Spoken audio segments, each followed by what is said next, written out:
একটা কথা 2 সপ্তাহ মতো আগে বলছিলাম স্কিল বাংলা চ্যানেলে যে বাংলাদেশ সব থেকে বড় জিওপলিটিক্যাল চেসবোর্ড হতে চলেছে আগামী দিনে, অন্তত নেক্সট 1.5 থেকে 2 বছরের জন্য।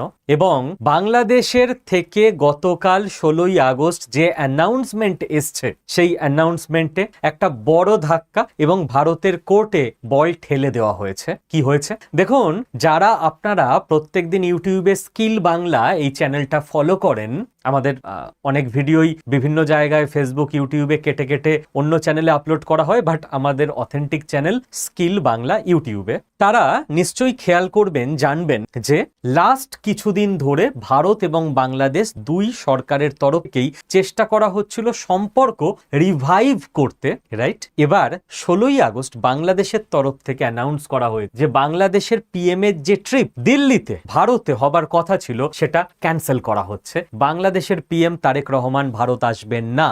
এটা যথেষ্ট তাৎপর্যপূর্ণ একটা জিওপলিটিক্যাল আপডেট এবং এটা আমি আপনাকে দেখিয়েও দিচ্ছি। হিন্দুস্তান টাইমস থেকে শুরু করে দা হিন্দু পর্যন্ত প্রত্যেকটা বড় নিউজ পেপার এটাকে কভার করছে। Bangladesh sets extradition of Hasina Hadi's killers as conditions for Tarique Rahman's visit. তো পিএম রহমান আসছেন না ভারতে। এবার বাংলাদেশ কি বলেছে অফিসিয়ালি? বাংলাদেশ অফিসিয়ালি বলেছে যে সিচুয়েশন ঠিক নেই দুই দেশের মধ্যে, অনুকূল পরিবেশ নেই। বাংলাদেশের তরফেই অনুকূল পরিবেশ না থাকার যে কথা বলা হলো ভারতকে, এটা বাংলাদেশের থেকে ভারতের প্রতি একটা মেসেজ, বার্তা, স্ট্র্যাটেজিক মেসেজ। কি মেসেজ? যে আমাদের দুটো দাবি আছে, সেই দুটো দাবি আগে আপনারা পূরণ করুন, তারপর আমরা দেখছি ভারতের সঙ্গে কতটা সম্পর্ক উন্নতি করা যায়। অর্থাৎ এই নেগোসিয়েশনে এই মুহূর্তে আমরা এটুকু বলতেই পারি বাংলাদেশ একটা আপার হ্যান্ড নিয়ে রেখেছে। কেউ যদি আবেগে চলেন, না ভারত তো সবসময় আপার হ্যান্ড নিয়ে থাকবে, আবেগে যারা চলেন তাদের জন্য জিওপলিটিক্স নয়, জিওপলিটিক্স সিনেমা নয়, আবেগে চলে না। ইয়েস, ভারতের প্রত্যেক অফিসার এই মুহূর্তে খুব করে চেষ্টা করছে গোটা সিচুয়েশনটাকে কিভাবে ভারতের দিকে ঘোরানো যায়। একই সঙ্গে চায়নার অফিসাররা চেষ্টা করছে কিভাবে চায়নার দিকে ঘোরানো যায়, বাংলাদেশের অফিসাররা চেষ্টা করছে কিভাবে বাংলাদেশের দিকে ঘোরানো যায়। কারণ দাবায় কেউ একজন চাল দিয়ে তো বসে থাকবে না, উল্টো দিকের লোকটাও চাল দেবে। আমাদের অফিসাররা আজ অব্দি যতগুলো দাবার চালে জিতেছে গেমে, সেখানে এরকম উল্টো দিকের চালকে হ্যান্ডেল করেই তারা জিতেছেন। বাংলাদেশের এই মুহূর্তে দুটো দাবি, এইচ অ্যান্ড এইচ। কি? প্রথম এইচ হচ্ছে হাসিনা, শেখ হাসিনা বাংলাদেশের প্রাক্তন প্রধানমন্ত্রী, তিনি রাজনৈতিক আশ্রয় নিয়ে রয়েছেন ভারতে। এবার বাংলাদেশের দাবি শেখ হাসিনাকে ফেরত দিন। তার কারণ বাংলাদেশের ইন্টারনাল কন্ডিশন আপনি বুঝুন। প্রত্যেকটা মানুষ সরকার প্রশ্ন করছে যে তুমি কিরকম সরকার, একটা স্বাধীন দেশ চালাচ্ছ, যে আমাদের দেশের প্রাক্তন প্রধানমন্ত্রী সে বিদেশে গিয়ে আশ্রয় নিয়ে রয়েছে, তাকে ফেরানোর ক্ষমতা বাংলাদেশের নেই। তো কিসের ক্ষমতা? এই যে আমরা সোশ্যাল মিডিয়ায় কমেন্টে সব কাঁপিয়ে দিচ্ছি যে আমরা এত শক্তিশালী, ভারতকে তো কিছুই করতে পারছে না বাংলাদেশ। এই চাপটা আপনাকে বুঝতে হবে বাংলাদেশ সরকারের ওপর রয়েছে। যে কোনো সরকার তার জনগণের যে প্রাইমারি ডিমান্ড সেটাকে মেটাতে বাধ্য, না হলে সেই সরকারকেই পড়ে যেতে হবে। সেকেন্ড দাবি হচ্ছে হাদি, ওসমান হাদি ভারত বিরোধী একজন অন্যতম মেন লিডার ছিলেন ইউথদের মধ্যে বাংলাদেশে, যাকে আননোন ম্যান গুলি করে ইহলোকের খেলা সাঙ্গ করে দেয় তার। এবার বাংলাদেশের বক্তব্য যে ওসমান হাদির যারা খুনি কিলার তারা ভারতে রয়েছে এবং ওসমান হাদির কিলারদের বাংলাদেশে পাঠাতে হবে, বাংলাদেশ বিচার করবে। ওসমান হাদির মৃত্যু, এটাও বাংলাদেশের সমাজে অত্যন্ত সেন্সিটিভ একটা ইস্যু। সরকারের কাছেই দুটো ব্যাপারেই মারাত্মক চাপ রয়েছে। এই মুহূর্তে প্রধানমন্ত্রী যদি দিল্লি সফরে আসতেন, তাহলে তার টিমের নিশ্চয়ই কথা মনে হয়েছে যে প্রধানমন্ত্রীর এগেনস্টে সেন্টিমেন্ট চলে যেত বাংলাদেশে। প্রধানমন্ত্রী হয়তো চাইলে পিএম মোদীকে ফোনেও বলে নেবেন যে স্যার যা যা আলোচনা আছে ওভার ফোন করে নি, কিন্তু বাংলাদেশ ছেড়ে আমি যদি যাই ইন্ডিয়াতে, তাহলে গোটা দেশ আমার এগেনস্টে রাতারাতি চলে যাবে, আমি দেশ সামলাতে পারবো না।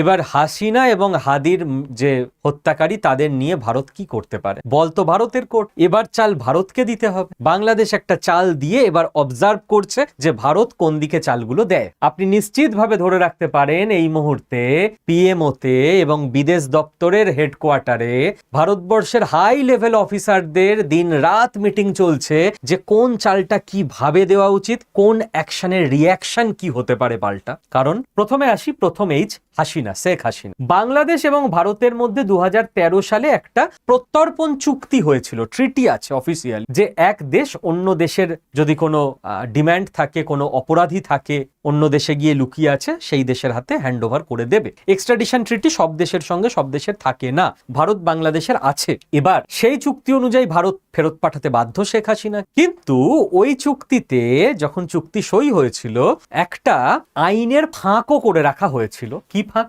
যে যদি কোনো রাজনৈতিক অপরাধী থাকে তাহলে তার ব্যাপারে ভারত ভেবে দেখবে। কারণ সেই সময় যখন চুক্তি তৈরি হয়েছিল, চুক্তি যে অফিসাররা তৈরি করেছিলেন, আমি সবসময় অফিসারদের কথা বলি কারণ আপনাদের বেশিরভাগের ধারণা যে মন্ত্রীরা চুক্তি বানায়, মন্ত্রীরা সব ফরম্যাট তৈরি করে। না, মন্ত্রীরা মিটিং এ থাকেন, অবশ্যই ফাইনাল অ্যাপ্রুভাল দেন, পুরোটা বুঝে নেন, সই করেন, বাট 90% মেন যে ক্লজ সেটা অফিসাররাই তৈরি করে। ঠিক আছে, তো আপনাদের শুনতে যতই খারাপ লাগুক এটাই বাস্তব এবং আমি বাস্তবটাই বলবো। তো সেই সময় অফিসাররা এই প্ল্যানটা করে রেখেছিলেন যে হতে পারে ভবিষ্যতে কখনো কোনো রাজনৈতিক নেতা নেত্রী, তাকে হয়তো ভুলভাবে ফাঁসানো হচ্ছে, তাকে আশ্রয় দিতে হতে পারে, তাকে পাঠিয়ে দিলে বাংলাদেশের সেই সময়কার সরকার হয়তো তাকে মেরে দেবে। তো সেই ব্যাপারে আমরা একটা এক্সেপশন নিয়ে রাখবো ক্লজে, ভারত সেটা নিয়ে রেখেছে। তো ভারত সেদিক থেকে বলতে পারে শেখ হাসিনার ব্যাপার যেহেতু রাজনৈতিক, তো লিগালি আমরা পাঠাচ্ছি না, ঠিকই আছে। এবার ভারত যদি শেখ হাসিনাকে পাঠায়, যতদূর মনে হচ্ছে সেটাই ঘটবে, যতদূর মনে হচ্ছে 100% মিলবে না কোনোদিন আমার কথাও। কারণ ওই কেবল ভারত চাল দিচ্ছে এমন নয়, অনেকগুলো ফোর্সের কমপ্লিকেটেড খেলা ওখানে চলছে। ভেতরকার সিচুয়েশন বদলে যেতে পারে, পাকিস্তান কোনো প্রভাব খাটাতে পারে, আমেরিকা খাটাতে পারে, বাংলাদেশের ভেতর থেকে কোনো শক্তি উঠে আসতে পারে, চীনের ইন্টারেস্ট রয়েছে, রাশিয়ার ইন্টারেস্ট রয়েছে। খেলা তো এক পাক নয়। ক্রিকেটে আমি বলতে পারি না যে বিরাট কোহলি নামলো মানে এই ম্যাচ ইন্ডিয়া জিতবেই জিতবে, বাকি এতগুলো প্লেয়ার খেলছে, সবকিছুর ওপর ফাইনাল আউটকামটা ডিপেন্ড করবে।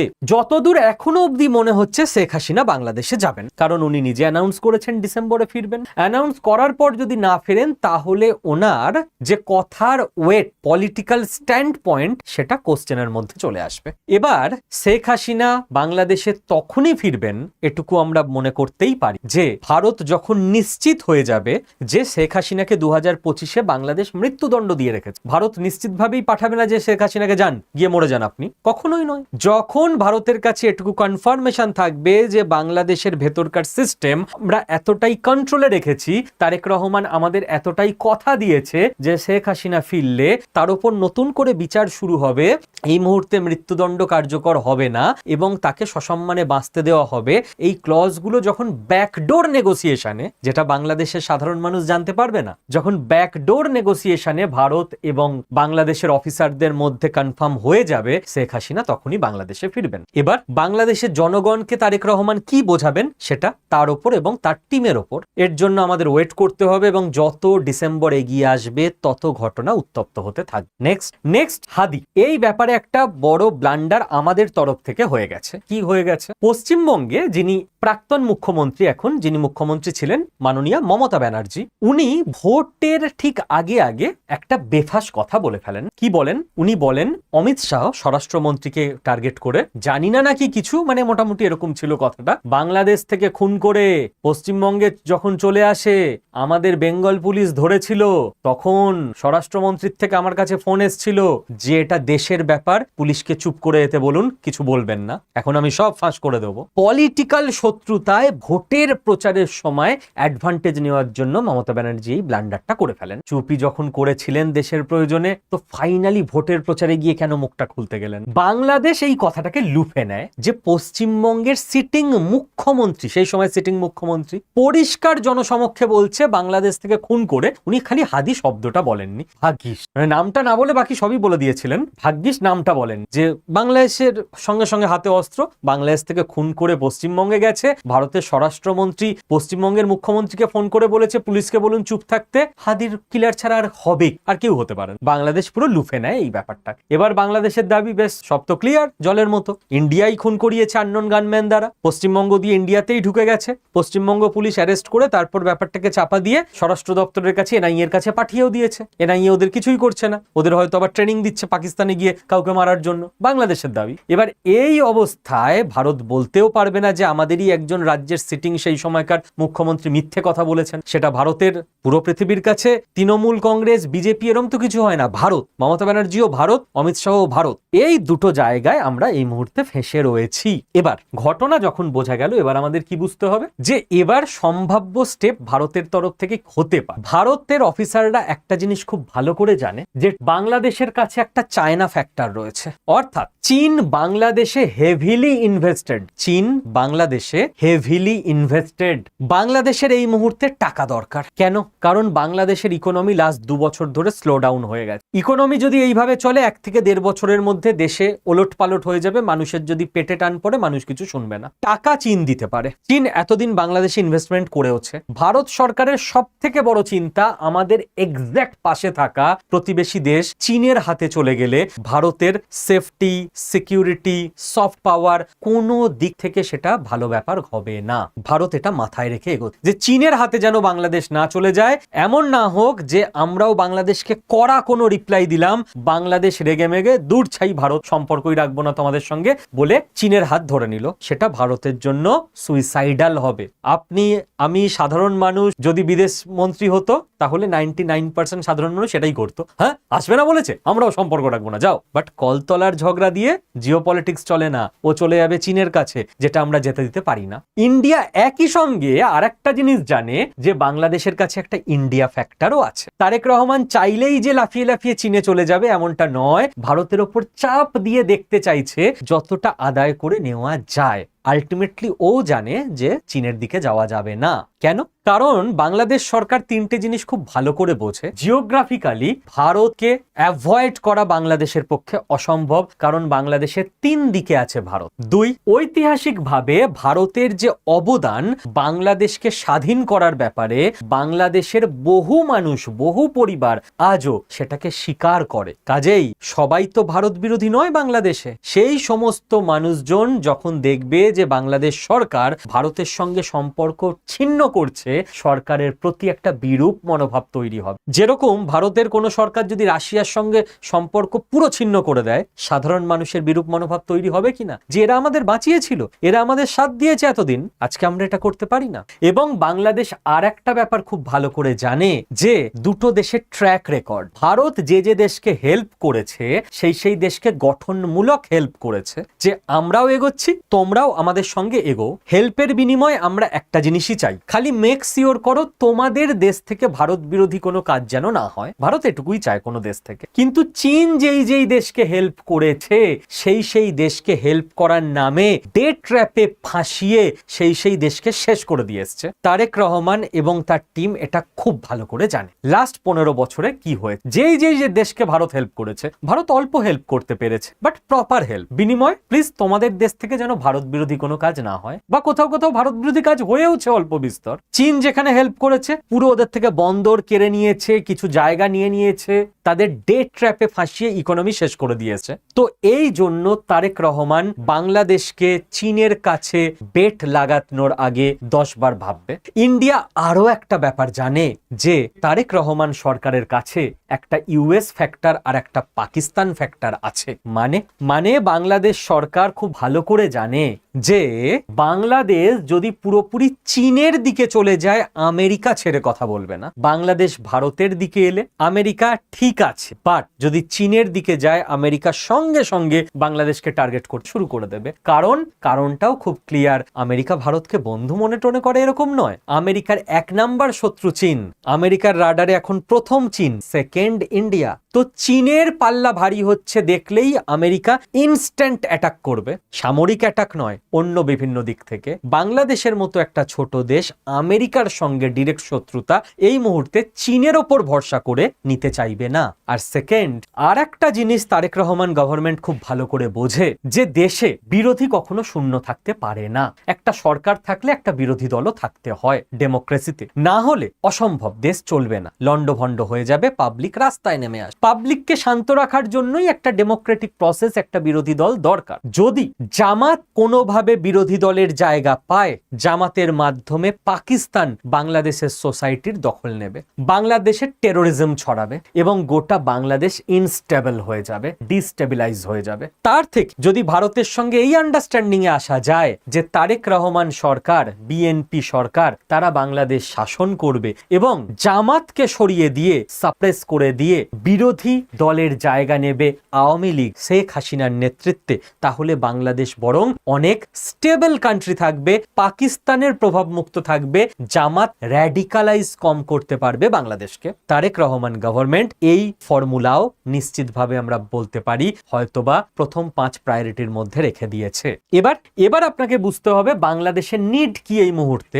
সাপোর্ট, ইকোনমিক সাপোর্ট, ইলেকট্রিক বা energy support, infrastructure support, technology support, সমস্ত দিক থেকে সাপোর্ট চাই বাংলাদেশের, যাতে বাংলাদেশের গ্রোথ হয়। আর ইন্ডিয়ার এই মুহূর্তে নিড, ইন্ডিয়ার দুটো নিড বাংলাদেশের থেকে। তো বাংলাদেশের নিড যদি ইন্ডিয়া পূরণ করে দিতে পারে বাংলাদেশের ওকে, ঠিক আছে ভাই, বাংলাদেশের স্বার্থ দেখবে, স্বাভাবিক। ইন্ডিয়ার নিড এই মুহূর্তে কারেন্টলি বাংলাদেশ যাতে স্টেবল থাকে, বাংলাদেশে যাতে জঙ্গি নেটওয়ার্ক তৈরি না, বাংলাদেশের সোসাইটি যাতে র্যাডিকালাইজ না হয়, বাংলাদেশ যেন এত গরিব না হয়ে পড়ে যে ওরা পেটের দায় যেন তেন প্রকারেণ বর্ডার পেরিয়ে আবার ইন্ডিয়াতে ঢুকতে শুরু করে দেয়। বাংলাদেশ মোটামুটি স্টেবল থাকলে বাংলাদেশ থেকে ইনফিল্ট্রেশন ইন্ডিয়াতে কম হবে বা হবে না। কিন্তু বাংলাদেশ একদম ডিস্টেবল হয়ে গেলে পেটের দায় মানুষ বিএসএফ এর গুলি খেয়েও ঢুকে যাবে ইন্ডিয়াতে। তো ইন্ডিয়ার এই মুহূর্তে টার্গেট বাংলাদেশকে স্টেবল রাখা, বাংলাদেশের সঙ্গে বিজনেস বেটার করা, বাংলাদেশকে নিজের দিকে রাখা, যাতে চায় না কোনোভাবে বাংলাদেশে নিজের ফুটপ্রিন্ট বিস্তার না করতে পারে, বাংলাদেশ থেকে জামাতকে পাকিস্তানকে দূরে রাখা। যদি বিএনপি গভর্নমেন্ট ভারতকে এই অফার দিয়ে দেয় তাহলে ভারতের জন্য ওকে। এবং ভারতের একটা আদর্শগত ফিউচারিস্টিক প্ল্যান কি, যে 2100, 2200, 2300 নাগাদ কখনো গিয়ে, বা ভগবান চাইলে 2047, 2050 যখন অখণ্ড ভারতবর্ষের স্বপ্ন সত্যি হবে, তখন যাতে দ্রুত বাংলাদেশ ভারতে মার্জ করে যায়। এর জন্যেও বাংলাদেশের সঙ্গে সুসম্পর্ক রাখাটা জরুরি। ওকে, এবার নেক্সট যে কয়েকটা পয়েন্ট বলে শেষ করব, সেটা হচ্ছে আপনাদের অনেকের মনে প্রশ্ন জাগতে পারে, আচ্ছা আমাদের সরকার তো শেখ হাসিনার দলের সঙ্গে কাজ করতে কমফোর্টেবল, আমরা বিএনপি বা তারেক রহমানের সঙ্গে কাজ করব কেন? ওদের সরকার আমরা পাল্টে দিতে পারি না? R&AW ওইভাবে কাজ করেই না। ওটা আপনার মনে হচ্ছে যে আমরা কোনো একটা সরকারকে বেছে নিই কোনো একটা দেশে, তাদের সঙ্গেই কাজ করি, নেভার।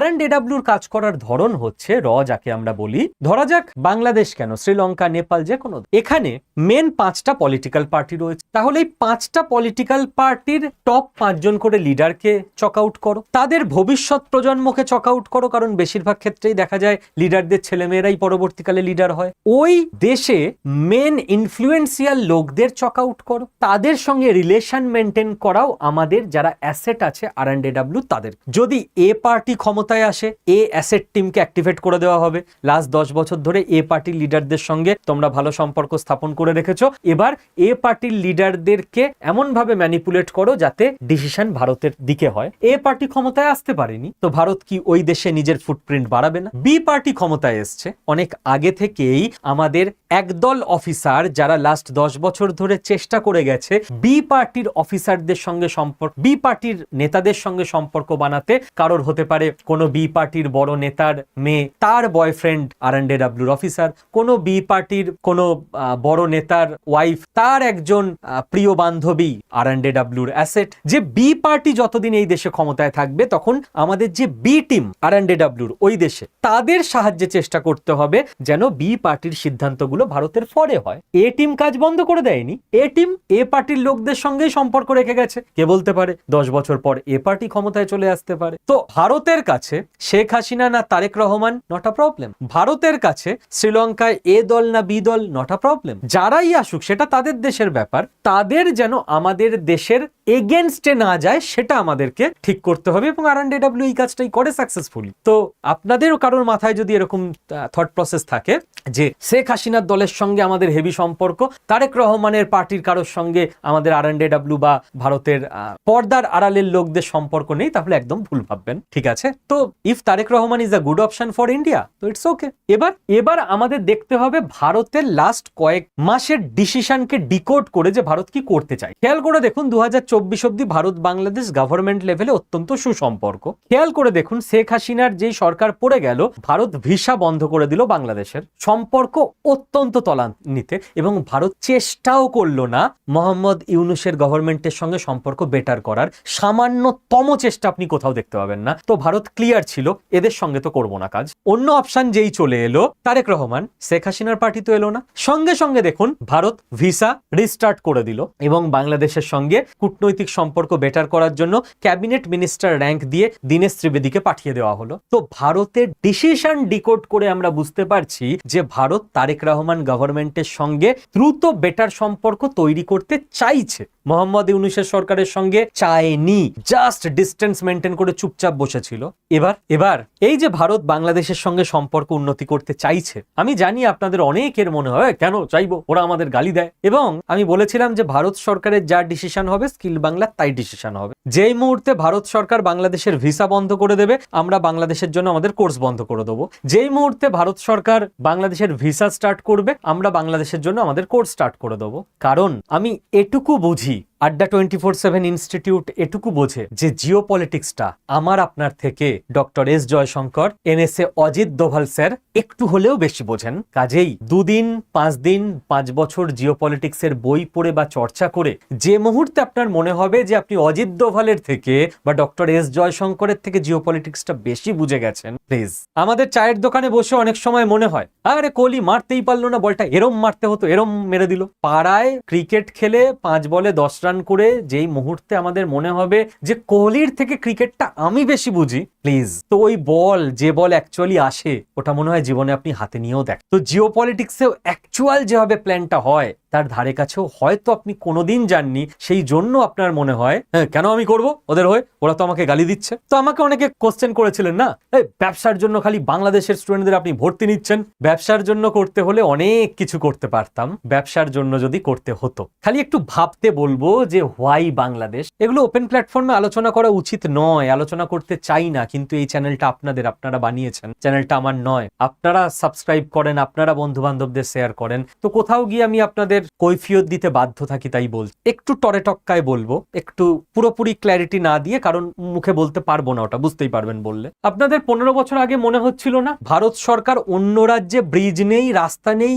এত কিছু অভাব, পুরো টাকা ঢেলে দিচ্ছে কাশ্মীরে, হোয়াই কাশ্মীর, মনে হচ্ছিল না? আজকে মোটামুটি এখন পিওকের খবর টবর দেখেন তো, পিওকেতে 15ই আগস্ট ভারতের পতাকা উঠেছিল, পিওকে বনেগা হিন্দুস্তান, দেখেছেন তো? পিওকের লোকরা বলছে কাশ্মীরে এপারে এত উন্নতি, আমরাও মার্চ করে যাব, দেখেছেন তো? কিছু বুঝলেন? লিংক আমি নিজের মুখে উচ্চারণ করতে পারবো না ইউটিউবে। কিছু বুঝলেন? এটুকুই আপনাদের জিজ্ঞেস করব। আমরা 2000 বছর আগে নেই, যখন কোনো একটা ভূখণ্ডকে নিতে গেলে আক্রমণ বলে সেনাপতি বলবে, বাকি সবাই ঝাঁপিয়ে পড়বে।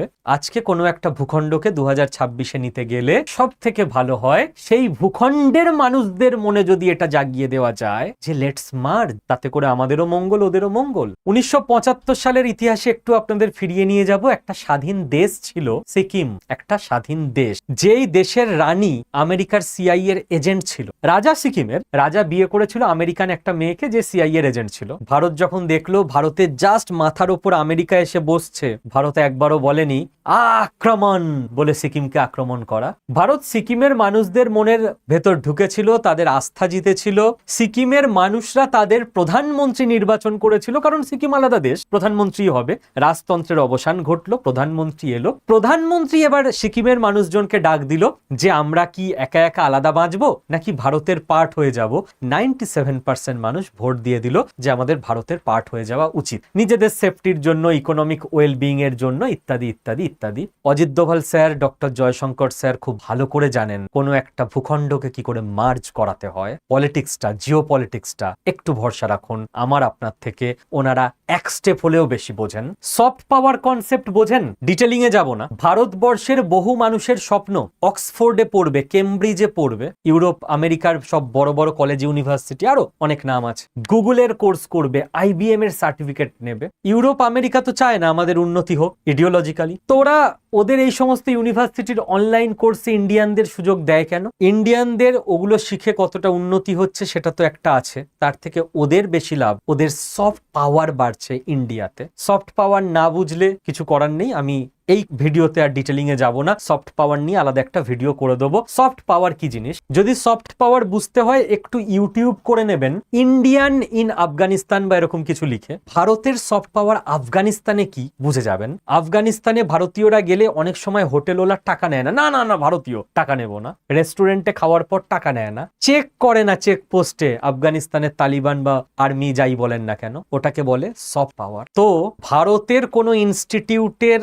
কোর্স বাংলাদেশের লোকেরা নিচ্ছে, যদি একটু তলিয়ে ভাবতেন তাহলে আমি বিশাল বড় হরিদাস পাল কেউ নই, বাট ভারতের সফট পাওয়ারের উন্নতিতে একটু হলেও আমরা স্কিল বাংলা পরিবার প্রভাব রাখতে পেরেছি, এটা আপনি বুঝে যেতেন। ভাবুন, তলিয়ে ভাবুন, আলটিমেট টার্গেট কি আমাদের বাংলাদেশকে নিয়ে ভাবুন, এবং সেটা কিভাবে অ্যাচিভ করা যেতে পারে তার রোডম্যাপটার বিষয়ে চোখ বন্ধ করে একটু ভাবুন।